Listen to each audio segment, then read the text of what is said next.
Could a poor worker, with nothing but worn-out shoes and quiet footsteps, change the heart of a cold CEO and bring a dead town back to life? It was 4:30 in the morning, the city still asleep under a thick blanket of fog, but Adrian Blake had already left his small rented room, wearing a windbreaker with frayed shoulders and shoes worn down to the heels. The sound of rain pattered steadily against the pavement, each heavy drop blending with the slow but determined rhythm of his footsteps echoing through the empty street. There was no one else around, no headlights in sight, only Adrian and the biting cold rain lashing against his face as if testing his will. Each step seemed to carry the weight of the world, but Adrian kept his pace steady, his back straight, eyes fixed ahead. For 8 months he had walked this 12-mile route every day to get to the factory, through sun or storm, heat or biting wind. Many would call it foolish, even insane, but for Adrian, every step carried a meaning greater than any explanation. It was a step that brought his younger sister, Sophia Blake, closer to the dream she had always cherished. The rain soaked through his thin jacket, drenching the old crossbody bag at his side. There was no breakfast inside, no bread or packed meal like other workers carried, only a worn book with creased pages, yellowed from being opened and folded countless times. The faded title read, Principles of Business Leadership.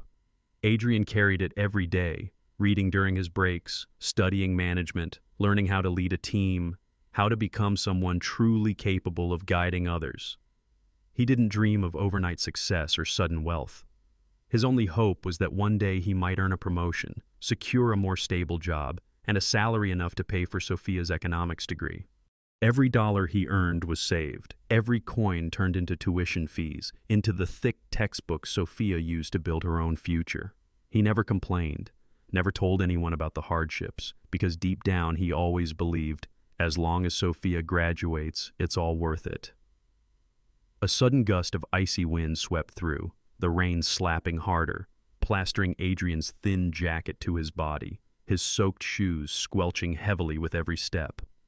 But he didn't slow down. Glancing at the old watch on his wrist, he noted the minute hand ticking steadily. He would make it on time if he kept this pace. Every morning he left at least 30 minutes early to account for any mishaps on the road, a habit he insisted on maintaining to keep his image flawless in the eyes of his supervisors, because he believed opportunities only came to those who never made others wait.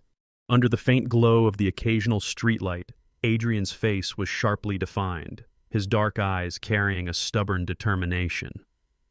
People often said a man couldn't change his fate with just a few old pages of a book or lonely footsteps on a dark road.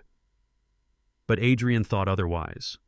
He believed in the power of small, consistent efforts, believing that every morning he walked, every page he read, all of it would eventually form a bigger picture of life where Sophia would no longer worry, where she could stand proudly on a graduation stage, smiling under the bright lights. Sometimes, as the wind howled through the roadside trees, Adrian wondered if all this sacrifice was worth it. But whenever that thought crept in, he pictured Sophia at her small desk, her hair tied neatly, her eyes focused on her books. She had once told him, "You're the reason I've never given up." And every time he remembered those words, his steps grew faster, his heart beating stronger. The rain kept falling heavily, the silent streets swallowing every sound, leaving only the rhythm of Adrian's footsteps merging with the steady beat of his heart. It wasn't the heartbeat of someone merely trying to survive, but of someone writing a promise with every step. A promise made to no one but himself and his sister. No matter how many miles it takes, he won't stop until Sophia reaches her dream. At 4:30 in the morning, the city still lay fast asleep beneath a blanket of heavy fog, but Adrian Blake had already left his small rented room, wearing a windbreaker with frayed shoulders and shoes worn down to the heels. The sound of rain drummed steadily against the wet pavement, each drop blending with the slow but determined rhythm of his footsteps echoing through the empty streets. There was no one else, no car headlights cutting through the mist, only Adrian and the biting cold rain slapping against his face like a test of endurance. Every step seemed to carry the weight of exhaustion, but Adrian kept his pace steady, his back straight, eyes fixed ahead. For 8 months he had walked this 12-mile route every day to get to the factory, whether in blazing sun, biting cold, or pouring rain. Many would call it foolish, even insane, but for Adrian, every step meant something far greater than words could explain. Each step brought his sister, Sophia Blake, closer to the dream she had always cherished. Rain soaked his thin jacket, drenching the worn crossbody bag at his side. Inside was no breakfast, no bread or packed meal like the other workers carried, only a book with yellowed, dog-eared pages, its faded title barely legible, Principles of Business Leadership. Adrian carried it every day, reading it during his short breaks, learning about management, about how to build and lead a team, about becoming someone capable of making a difference. He didn't dream of instant success or sudden wealth. His only hope was that one day he might earn a promotion, secure a more stable position, and make enough money to pay for Sophia's degree in economics. Every dollar he earned was saved, every coin turned into tuition fees and textbooks, helping Sophia write her own future. He never complained, never told anyone about his struggles, because deep down he believed, as long as Sophia graduates, everything will be worth it. A sudden gust of icy wind swept through, the rain slashing harder, plastering his thin jacket to his body, his soaked shoes squelching with every step. But Adrian didn't slow down. He glanced at the old watch on his wrist, its minute hand ticking steadily. He would make it on time if he kept this pace. Every morning he left at least 30 minutes early, a habit he considered essential to maintain a flawless reputation in front of his managers, because he believed opportunities only came to those who never made others wait. Under the faint, flickering glow of a street lamp, Adrian's sharp features stood out, his dark eyes filled with a determination so fierce it bordered on stubbornness. People often said that no one could change their fate with a few worn-out books or lonely footsteps on a dark road. But Adrian thought otherwise. He believed in the power of small, consistent efforts, believing that every step he took and every page he read would one day become part of a larger picture, a life where Sophia would no longer worry, where she could proudly stand on a graduation stage, smiling brightly under the lights. Sometimes, as the wind howled through the trees lining the road, Adrian wondered if these sacrifices were worth it. But every time that doubt crept in, he pictured Sophia sitting at her small desk, her hair tied neatly, her determined eyes fixed on a book. She had once told him, "You're the reason I've never given up." And every time he remembered those words, his steps grew quicker, his heart beating stronger. The rain continued to pour, the empty streets swallowing every other sound, leaving only the rhythm of Adrian's footsteps and the steady beat of his heart. It wasn't the heartbeat of someone merely trying to survive, but of someone writing a promise with every step. A promise made to no one but himself and his sister. No matter how many miles it takes, he will not stop until Sophia reaches her dream. That night, in his rented apartment on the outskirts of the city, Victor Hale sat alone in front of his laptop. The room was swallowed by darkness, lit only by the faint blue glow from the screen, casting sharp shadows across the deep lines carved into his face over the years. Victor was not the type of man easily troubled by small details, yet the image of the young man walking miles every day refused to leave his mind. He opened the company's internal database and typed in the name, Adrian Blake. The profile was simple, like that of any other factory worker. 3 years of employment, not a single late arrival, no violations. But one detail made Victor frown. 3 internal promotion applications, all rejected for the same reason, does not meet educational requirements. Leaning back in his chair, he tapped his fingers against the keyboard, his eyes lingering on the small photo attached to the file. Adrian in a factory uniform, his smile faint, but his eyes burned with an unwavering determination. Victor closed his eyes for a moment, letting out a slow, heavy sigh. Something felt wrong, something beyond the numbers. Scrolling further down, his eyes caught the listed emergency contact, Sophia Blake, a university economics student, financial status marked as tuition debt outstanding. Victor froze, his gaze locked on the words tuition debt, his grip tightening unconsciously on the mouse. A thread of connection, faint but undeniable, began to pull taut in his mind. Almost without realizing it, Victor switched to the company's old archive system, the forgotten files few ever bothered to open. He typed Blake into the search bar, and a name popped up on the screen. Jonathan Blake, production manager, Riverbend branch, terminated during factory closure 15 years ago. Victor's chest tightened as he stared at the words. He clicked to open the file. Lines of reports filled the screen, each sentence slicing into memories he had buried long ago.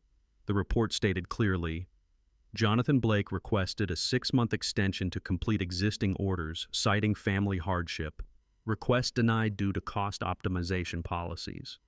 Victor's eyes narrowed as an old memory struck him like a blow. A meeting at headquarters, Jonathan Blake standing before him, calloused hands gripping the table, his voice hoarse with desperation. Please, just 6 more months. My wife is very sick. My son just started middle school. Back then, Victor had answered coldly, We cut dead branches to save the tree. The decision is final. He had walked out of that room without looking back once. Now, Victor stared at the old photo attached to Jonathan's file, Jonathan Blake, his sun-darkened face standing beside a frail, thin woman and a young boy, maybe 10 years old, his eyes bright with hope. That boy was Adrian. Victor pulled up another document, an internal report detailing the aftermath of the Riverbend closure. The town lost over 300 jobs. Many families defaulted on mortgages and lost their homes. Jonathan Blake's wife passed away a year later. The Blake family relocated. Below the report was a photo clipped from a local newspaper.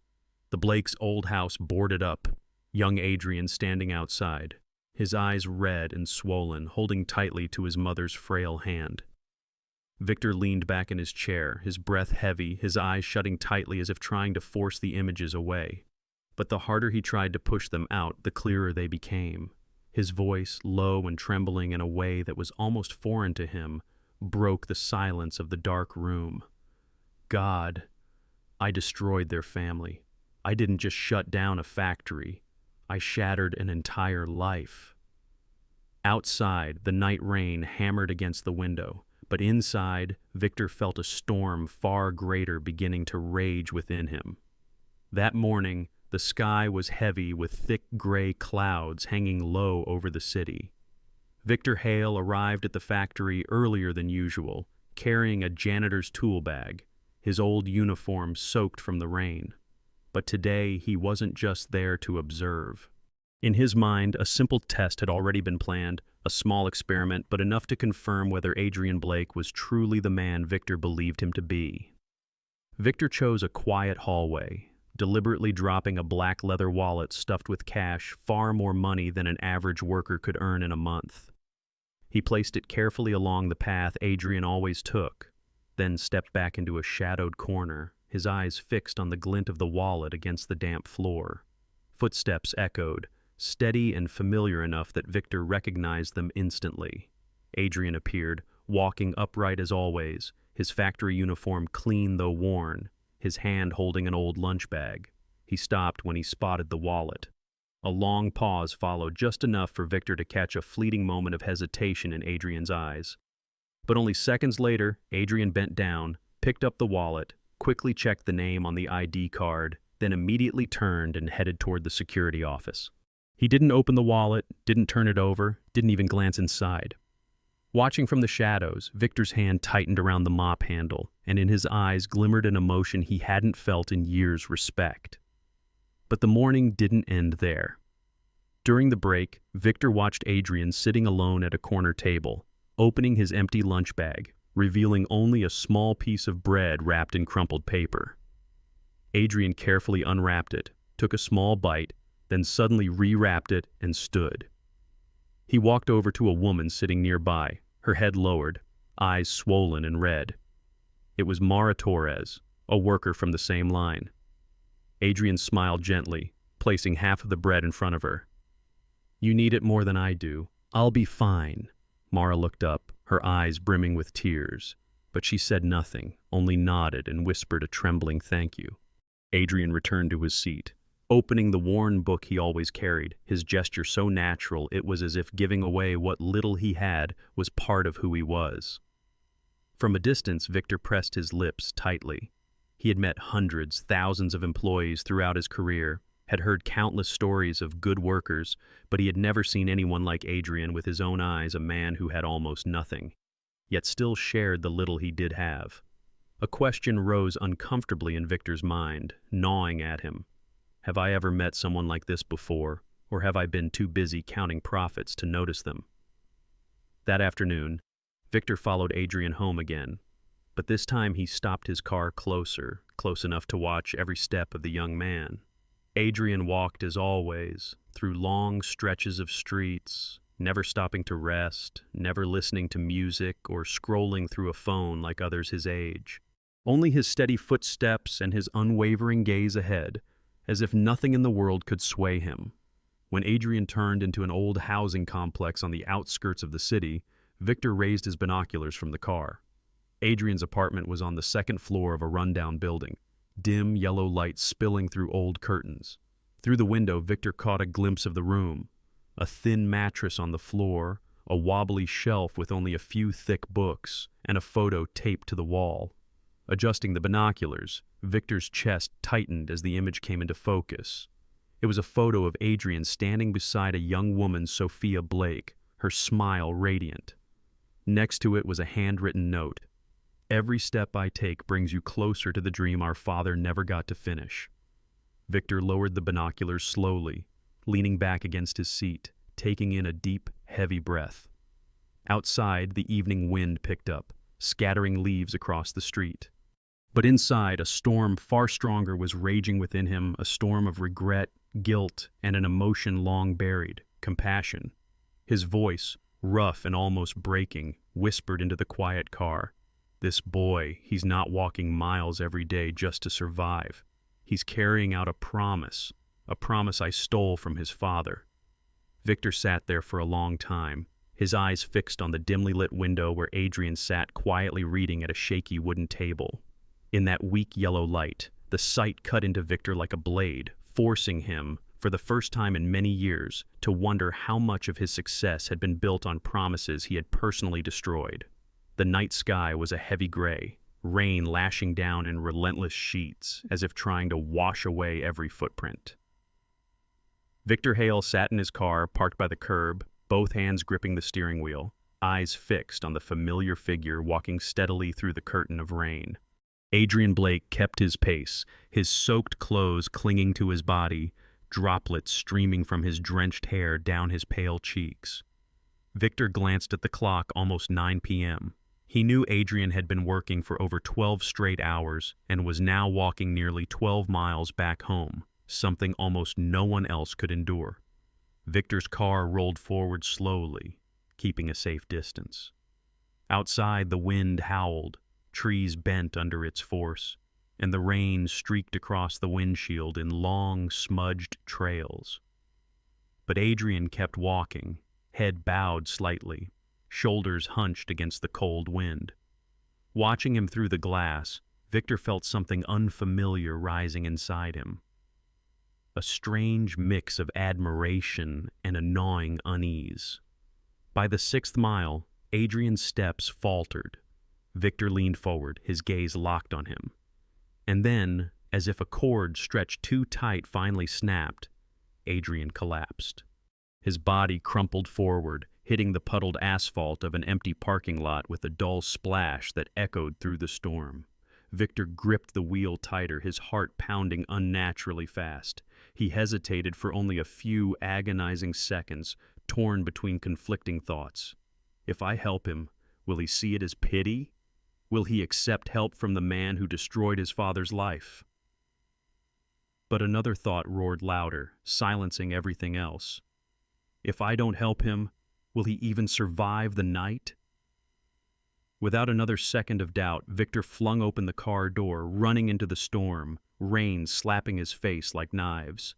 He knelt beside Adrian, turning him over carefully. Adrian's face was pale, lips tinged blue from cold and exhaustion. Victor shook him gently. "Adrian, can you hear me?" Adrian's eyelashes fluttered, his eyes half opening unconsciously.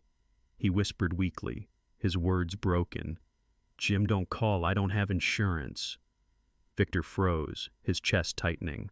Even now, Adrian still believed he was just Jim, the janitor Victor had pretended to be.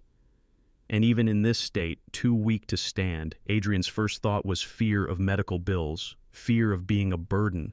Victor clenched his jaw, his heart twisting painfully. "Quiet now, you need help," Victor murmured, his voice hoarse. He stripped off his thick jacket, wrapping it around Adrian's trembling body, one hand steadying his shoulder while the other grabbed his phone, dialing emergency services. "Ambulance, now! A man has collapsed from exhaustion. His condition is critical." As they waited, Victor sat beside him in the pouring rain, soaked to the bone but not caring. His eyes dropped to Adrian's trembling hands, and as he shifted the young man's wet jacket, something caught his eye, a crumpled slip of paper peeking out of the inner pocket. Victor carefully pulled it free, reading the printed bank transfer receipt. Transfer, $300 semester book fund, recipient, Sophia Blake. And below, written in messy but determined handwriting, were the words, "For you. Don't worry about me." Victor bit down hard on his lip, his vision blurring, not just from the rain. A young man, working himself to exhaustion, still sending his last earnings to his sister.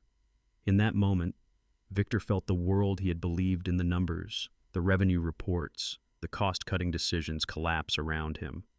The wail of an ambulance siren cut through the night, red and blue lights flashing across the wet pavement. Paramedics rushed over, lifting Adrian carefully onto a stretcher. Victor stepped back but couldn't take his eyes off him. Inside, one question echoed louder than the storm. What kind of man have I become, letting a boy walk himself to the point of collapse just to fix the mistakes I made 15 years ago? As the ambulance doors closed, Victor followed in his car, his hand gripping his phone tightly, his resolve hardening like a vow. "I won't let him keep paying for this alone. Not anymore. Not ever again." The hospital glowed under pale white lights, long hallways echoing with the hurried steps of nurses and the steady beeping of monitors. Victor Hale sat stiffly in a hard plastic chair in the waiting room, his clothes still soaked through, his eyes locked on the door to the emergency room. Since bringing Adrian Blake here, he hadn't moved, as if leaving for even a second might cause the young man to disappear. A doctor emerged, his voice calm. "He's going to be fine, but he's severely exhausted and has been malnourished for a long time. Luckily, you got him here in time."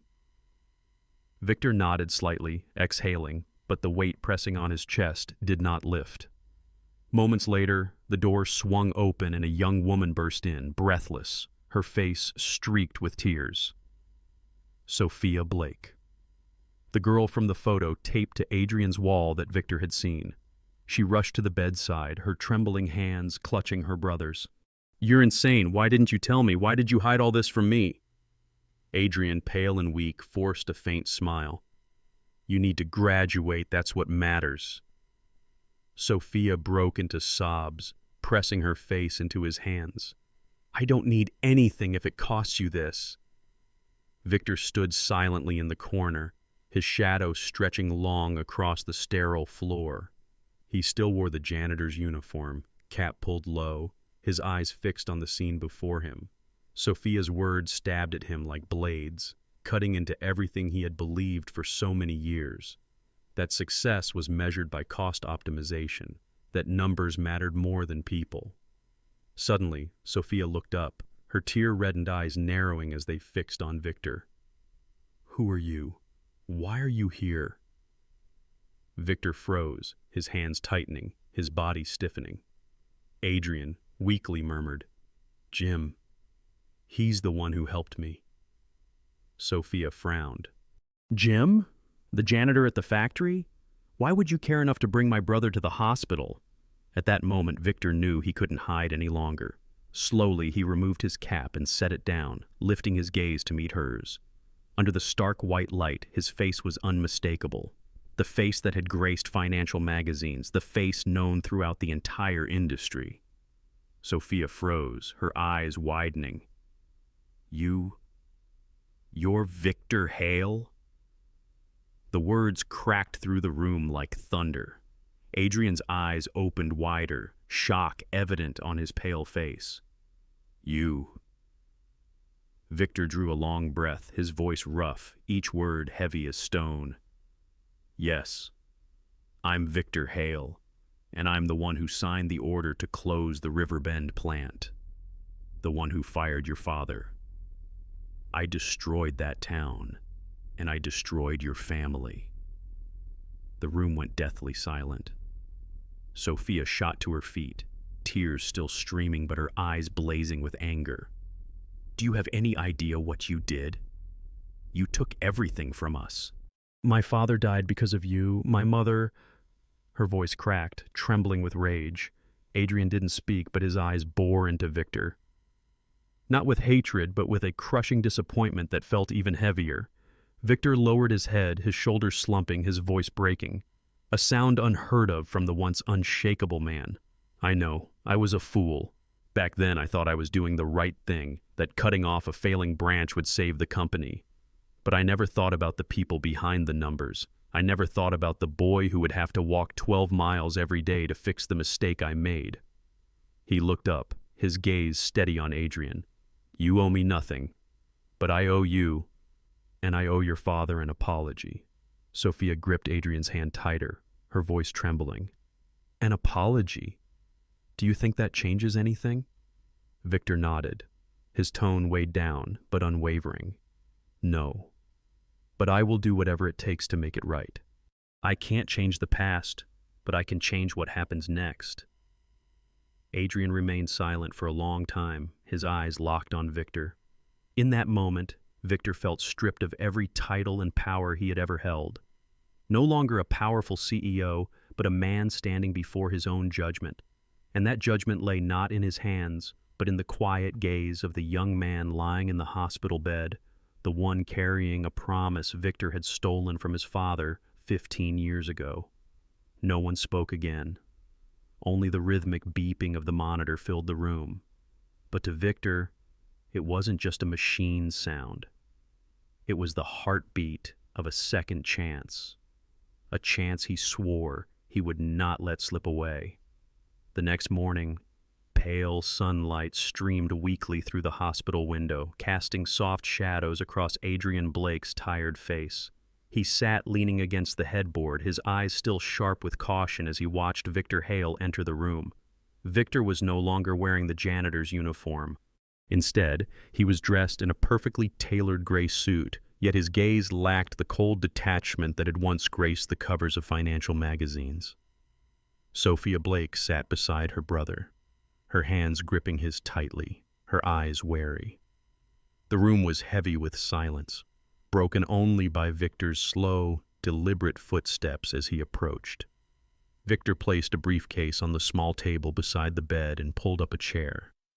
His voice was low and measured, as if weighing every word.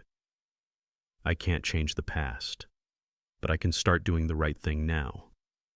I'm not here just to apologize anymore. I'm here to begin making it right. He opened the briefcase, pulling out a white envelope and a thick stack of documents, setting them in front of Adrian. Adrian glanced at the envelope but didn't touch it, his expression guarded. What is this? Victor drew a deep breath. Inside is an official promotion letter. I've reviewed your entire record. Your performance surpasses many who are already in management positions. More importantly, you've been doing the work of a manager for 3 years without being paid what you deserve. Starting today, you are the operations director at the central branch. Salary, housing support, company car. Everything has been approved. Sophia's eyes narrowed, her voice sharp. My brother doesn't need your pity. Victor met her gaze, his tone steady and firm. This isn't pity. This is recognition. Recognition he should have received long ago.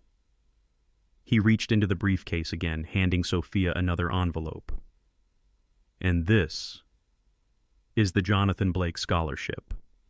It will cover all your tuition until you graduate, including your outstanding debts. This fund isn't just for you, but for every Hale Tech employee's child attending college.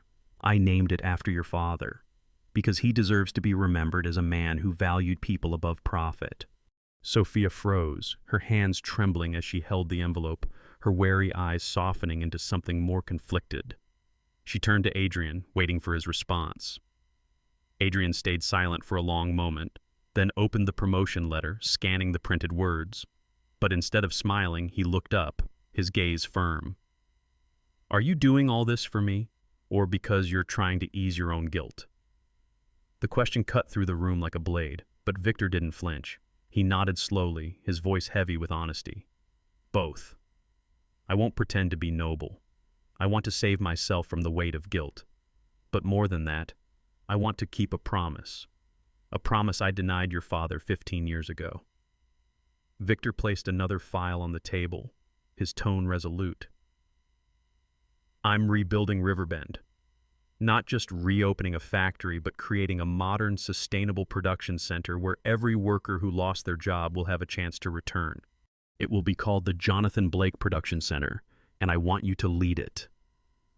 The room fell silent. Sophia covered her mouth, tears streaming down her face, while Adrian stared at Victor for a long time. In his eyes was a clear struggle, the pain of the past warring with the hope for a better future. Finally, Adrian exhaled, setting the promotion letter down and placing his hand on the redevelopment file. His voice was quiet but firm. "We're not just rebuilding a factory, we're restoring a promise." Victor gave a slight nod, his eyes glinting with something rare. Not the pride of a powerful CEO, but the quiet relief of a man who had just reclaimed a piece of his humanity, long thought lost. 6 weeks later, the sky over Riverbend was a rare, clear blue, sunlight spilling across old streets that had been silent for years. In the heart of the town stood a new building, gleaming beneath the sun, the Jonathan Blake Production Center. In front of it, a steel plaque bearing the engraved name caught the light, shining like a reminder of past losses and a promise for the future. On the steps leading to the main hall, Adrian Blake stood in a simple but well-fitted suit, his eyes reflecting both pride and deep emotion. He reached out, gently touching his father's name on the plaque, whispering to himself, "We did it, Dad." Beside him, Sophia Blake smiled brightly, her long hair fluttering in the breeze, a new employee badge swaying lightly against her chest. She was now part of the management team for the Jonathan Blake Scholarship Fund, responsible for supporting dozens of students who were children of factory workers in the region. Inside the facility, machines hummed smoothly, a calm rhythm replacing the harsh clamor of the old factories. Most of the workers were familiar faces, people who had once been laid off, now returned with renewed hope. Some were older, their hair streaked with gray, their steps slower, but their smiles shone as they passed a large poster on the wall. A photo of Jonathan Blake standing proudly in the old factory years ago, with the words printed below. "We don't just produce products, we keep promises." Adrian wasn't standing on a high platform giving orders. He walked along the production lines, shaking hands with each worker, asking about their families, listening to their stories. With the younger, less experienced employees, he knelt beside them without hesitation, patiently guiding their hands as they learned the machines. He had never forgotten what his father once told him. A true leader doesn't stand above people, he walks beside them, and Adrian was doing exactly that. From the glass-walled office above, Victor Hale stood with his arms crossed, watching the factory floor below. The cold, unyielding face of the once ruthless CEO was gone, replaced by a calm expression filled with pride and quiet relief. He no longer saw numbers on financial reports. Instead, he saw smiles, handshakes, and families being rebuilt. In his hand was an old notebook. Jonathan Blake's, recovered from company archives. On the last page, Victor had written a new line in his own handwriting. "Leadership is not about cost optimization. Leadership is about having the courage to admit mistakes and fix them." By late afternoon, as the last rays of sunlight bathed the factory in gold, Adrian stepped into his office. Hanging on the wall was a framed photo of his father in his old work uniform, his eyes resolute. Below it, displayed in a small glass case, were Adrian's own worn-out shoes, their heels frayed, still caked with dried mud. A small brass plaque beneath them read, "Every step has a cost. Someone paid it in silence so others could awaken. Adrian stood there for a long moment gazing at the shoes, then smiled. He no longer had to walk 12 miles every day, but that evening, he still put on those same old shoes. He walked through the familiar streets, the same ones he had trudged along through storms and exhaustion. But now, each step echoed not with the weight of solitude, but with lightness and resolve, because he knew he was no longer walking alone. The people once abandoned were now walking with him, and behind them, a new generation was being given the chance to carry on his father's unfinished promise. When Adrian stopped at the factory gates, Victor stepped out as well, the old notebook in his hand. The two men looked at each other, no words exchanged, only a slight nod. A silent acknowledgement between a man who had repaired his mistakes and a man who had turned his sacrifices into a legacy. The evening breeze stirred, making the steel plaque bearing Jonathan Blake's name shimmer under the golden sunset, glinting like a quiet affirmation that some journeys, even those born in pain, can end in hope. A management expert once said, "The greatness of a business is not measured by the numbers on its reports, but by how it touches people's lives." It took Victor Hale 15 years to realize that one wrong decision can destroy an entire generation, but it only takes one promise kept to change everything. And it was Adrian Blake, with his quiet, unwavering steps, who reminded us that true leadership begins with compassion. If you believe that every genuine step has the power to change the world, hit like and subscribe to help spread inspiring stories like this. And don't forget to comment below with these 3 words. Keep the promise to remind each other that some promises are worth more than any success.